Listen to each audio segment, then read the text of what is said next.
Jim Murphy joins me now from a radio car. Good morning. Good morning, Bill. So there'll be some long faces around at that conference. What are you going to say to them? Well, this is an important conference.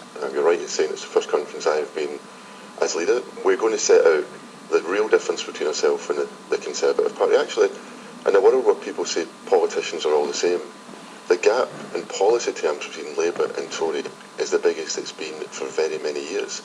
And the second thing is that in 2 months' time, Scotland will decide whether Britain has a second term of David Cameron and a decade of austerity. This really is in Scotland's hands, and that's one of the messages I think that we'll hear more of between now and election day, because Scots have the power to remove David Cameron from office, because look, the Tory party can't save David Cameron in Scotland. The Tory party isn't strong enough. Only the SNP can save David Cameron, because it's them that are talking about taking seats off the Labour Party. I don't see how that works, though. Just finally on this, Bill, any seat the SNP take off the Labour Party is a big step closer for David Cameron holding on to power, because the biggest party forms the government. Well, that's not the case, though, is it? It's actually the previous Prime Minister that gets the chance to form a government, and then it devolves to other people. But if the biggest party can do that, if rather the previous governing party can do that, then that's it. It doesn't matter who's the largest party. Well, Bill, when's the last time a party that wasn't the biggest party didn't form the government?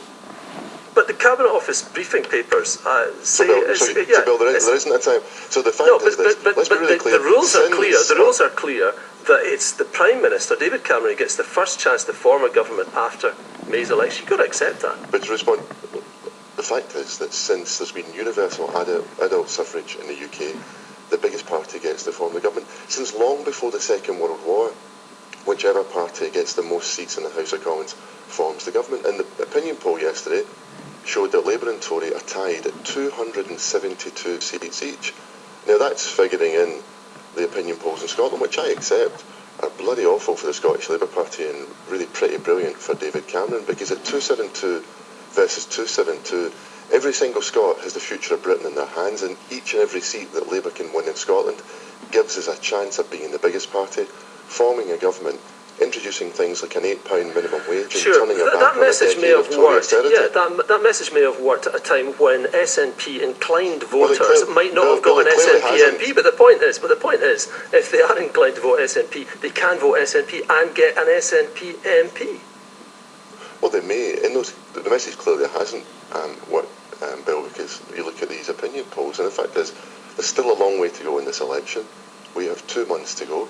And you're right, people have a choice of candidates to vote for. I'm proud of our candidates standing in our seats. But yes, they can vote for an SNP MP, and that might be what they get. But in voting for an SNP MP, you'll end up with a Tory PM. Because the SNP aren't going to form the government. They only stand in our part of the United Kingdom. And if you want things like an £8 minimum wage, if you want a wage increase for half a million Scots in a living wage, they could form a coalition with Labour, couldn't they? The only way to do that is to vote Labour. The SNP have already ruled out a coalition with Labour. Would you rule out a coalition with Labour, or would you with the SNP? Would you rule it? I know. Would you rule out working with the SNP? Bill, it's already been ruled out by the SNP. The way Labour gets back into this contest and the way in which we win the election in Scotland isn't a kind of perpetual circular conversation about what happens after the election. It's about talking in people's lives now, today. The fact that so many mums and dads go to work and they can't afford to balance the books and feed their kids. They can't afford to put money by for a rainy day. If the fridge broke, they wouldn't be able to buy a new one. So those ideas are a national minimum wage of £8 an hour.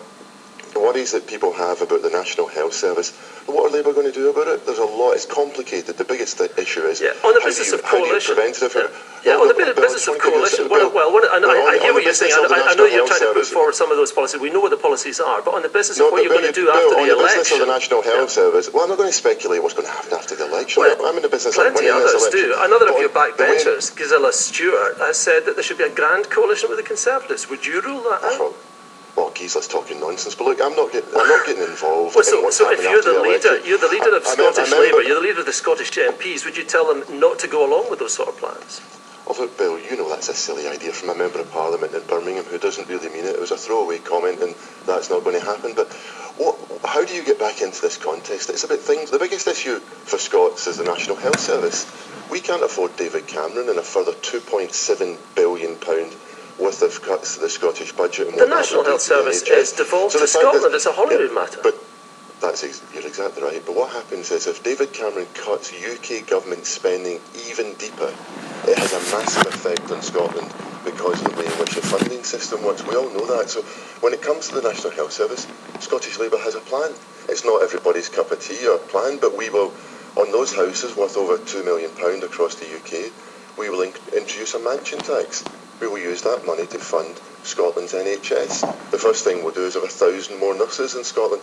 That's the type of concrete you and can't guarantee that in Scotland. The people of Scotland. That's a decision for the Holyrood Parliament, of which, of course, you're not part. But you've promised to be the leader at Holyrood in next year's 2016 election. How are you actually going to do that? Because you're also standing obviously for Westminster in Eastwood this year. Does that mean you're only there for a year?